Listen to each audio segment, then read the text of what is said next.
I'm David Wilhelm, and I'm going to talk about my testimony. So, I want to say that whenever I was growing up as a kid, I got to learn more and more on how abnormal my family was, on how they weren't just a traditional loving family.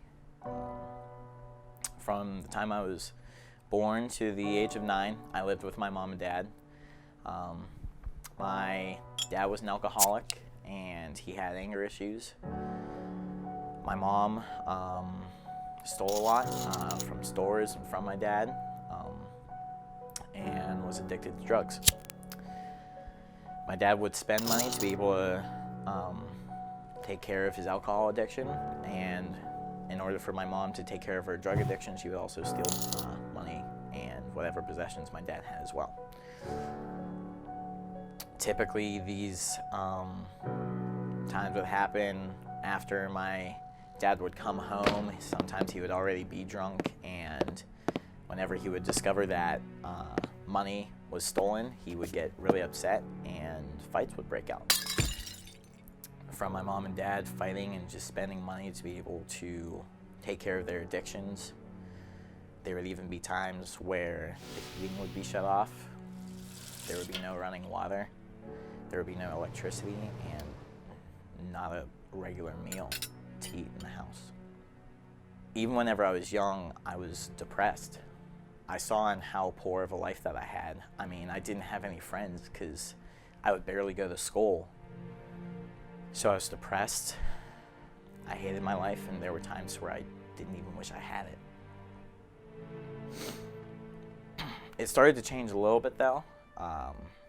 In February of 2007, I believe, there was a massive snowstorm in Pittsburgh where I live, and my mom and dad were having yet again another fight. My next door neighbors ended up calling the police for them to come, and this scenario was a little bit different. In this scenario, a child youth service worker, otherwise known as CYS, actually showed up to the house, and she saw that I was there, and I got taken out of the house. Now, in a way, this was almost a bit of grace for me, because I wasn't going to be subjected to seeing my mom and dad fight anymore and be in those living conditions. But at the same time, I still had such a traumatizing experience during that. Even whenever I was taken out of the house, I was taken from hospital to hospital, getting examined. And at the end of all those hospital visits, I was going to be processed into the foster care system. Until my grandmother somehow managed to catch wind that I was going to be processed in the foster care system, and she took the liberty of finding the number of the person I was with, called them and told them that she wanted her grandson. So it was at that point that I got dropped off at my grandmother's house, and I was living with my grandmother and my sister at that point. And that's where a lot of my life began to turn around in a good way. From that point on, I started going to school regularly. I started going to church, and that's even where I learned to accept Jesus Christ. I was just at children's church, and I was being told about Jesus Christ, on how he was a man that loved us so much that he gave his only life so that we can live with him forever, and that he was a man that despite any situation we were in, thick or thin, that he was always going to be there to care for us, he was going to love us, and he would never abandon us. Me being 11 years old, I felt like I never had someone like that in my life. I never felt like I had someone who truly loved me, who was always there for me, who would always care for me. And it was at that point, whenever I was 11 years old, that I decided to dedicate my life to Jesus Christ and to follow him and just live my life according to his will as best as I can every single day. Eventually, though, things also turned positive because I was able to convince my dad to stop his alcohol habits. And my mom even stopped stealing, she stopped taking drugs, and she started living with him again. Spending the weekends with him felt like I had a normal family again. And it felt great. Until there was a little bit of a roadblock in my life, where it was July 14th, 2012.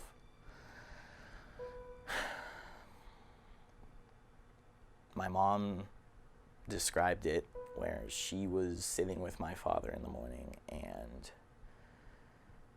she went upstairs to get her phone. And in the amount of time that it took my mom to go upstairs and grab her phone was the same amount of time that my dad managed to run downstairs and successfully commit suicide with his own hunting rifle.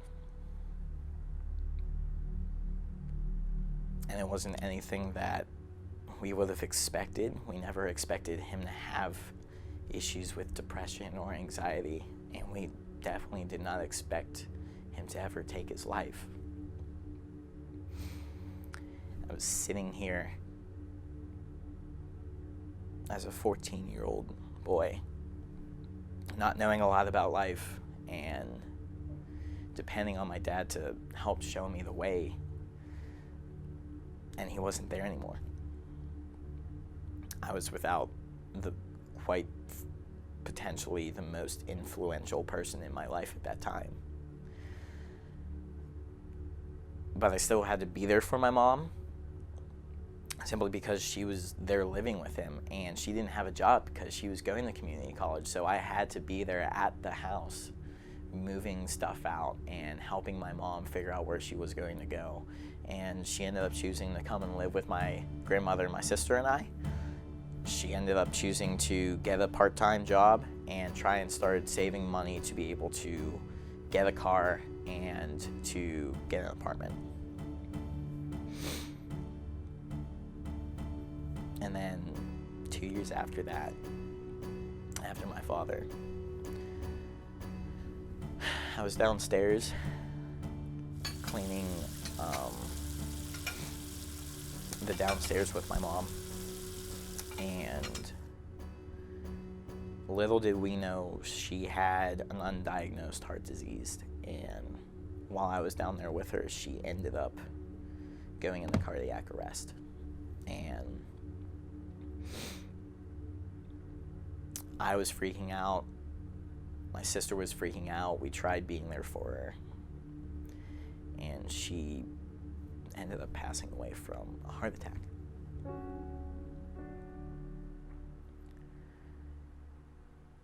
And all I could do was just try to comfort her, even whenever I felt helpless again in my life. All I could do was just hold her hand and just tell her that it was going to be all right. Meanwhile, the last things I ever heard my mother say was just, "Please hurry."